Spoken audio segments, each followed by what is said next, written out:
Did the Prophet ﷺ actually give an equation for how much Quran you should read on a regular basis, or some advice to the companions outside of the month of Ramadan? Is there a number that the Prophet ﷺ mentioned of how many times the Sahaba could do a khatam, they could finish the Quran cover to cover in a month?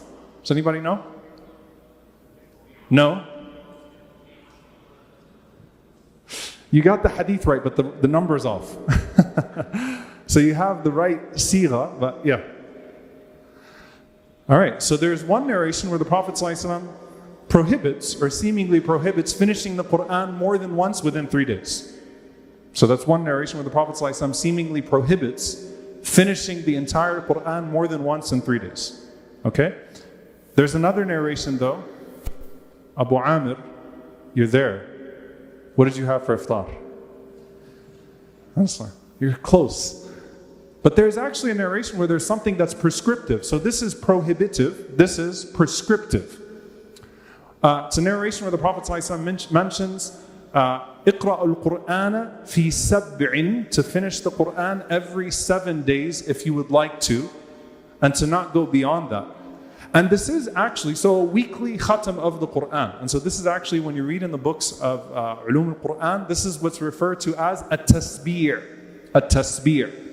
Reading the Quran once a week. And subhanAllah, it's a beautiful narration, because there is a mechanism to this. One of the tabi'een authentically said, I asked the Prophet ﷺ, said, I asked the companions of the Prophet ﷺ, how did you used to finish the Quran? What was your methodology? So they said that we would read 3, and then 5, and then 7, and then 9, and then 11, and then 13, and then we would finish off with Al-Mufassal, which are the Surah Qaf onwards. What does that mean? 3, one day, day number 1, we'd read Al-Baqarah, Ali Imran, and Nisa. Then we'd read 5 the next day. So you take, after that, Al-Ma'idah to Surah At-Tawbah. Then we would read 7, starting from Surah Yunus onwards. Then we would read 9, 11, 13 by surahs. And then the last day we would take Al-Mufassal, which are Surah Qaf onwards. Surah Qaf until the end of the Mus'haf. So this is an authentic narration that gives you some insight into the ways, a methodical way that many of the companions of the Prophet ﷺ used to approach the Quran, reading it on a weekly basis. So that would give them 4 khatams a month. And this is something that's narrated from many of the Salaf. Imam Ahmad rahimahullah, his son, narrates that he used to do his tasbih from Jum'ah to Jum'ah. So he would always finish his khatam right before Jum'ah. This is narrated from Qatada rahimahullah, it's narrated from Al-Awza'i. Many of the Salaf, many of the companions had this habit of finishing the Quran once a week. So now you guys are like, okay, well, what happens in Ramadan? So the answer is once a week. We have to do it once a week now. So I can end the khatira now and send you all home depressed. All right?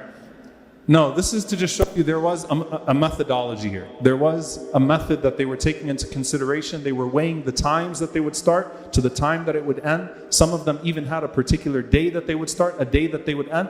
And that's important because it shows you the importance of getting as structured as possible with it. That's the lesson I want you to take from this, is to be structured throughout the year. Think about it. So they're waking up and they know exactly how many surahs they're going to read that day. That's beautiful. And many of them were not hufadh, by the way. Many of the companions, the majority of the companions of the Prophet ﷺ were not hufadh. But they were thinking about how many surahs they were going to read every day. And they had a day in mind that they would start, a day in mind that they would finish. That keeps you accountable to something. And that's something that we should do throughout the year. The quantity aside. Okay, building on that.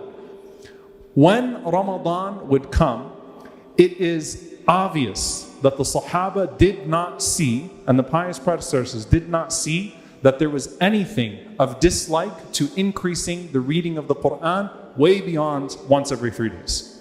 And so you start to see the narrations, Sahaba, Salaf that would finish the Quran once a day in Ramadan. Some of them twice a day, narrated from Uthman radiallahu anhu or Shafi'i rahimahullah, even from a later generation, twice a day. And you're thinking, how is that possible? Just put that to the side for a moment and just establish the principle that they understood that when Ramadan came along, it was go time.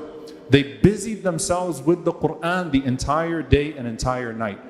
Granted, the entire society revolves around reading the Quran in Ramadan. So subhanAllah, if you live in those societies at the time and you're walking around, there is a culture of the Quran here. Everyone's trying to recite as much of it as they possibly can. And they are exerting themselves in worship. And of course, some of this is included in their qiyam. They would recite in their qiyam, outside of their qiyam. The point is that there's another level of exertion within the month of Ramadan. So Qatada rahimahullah, for example, used to recite the Quran once a week.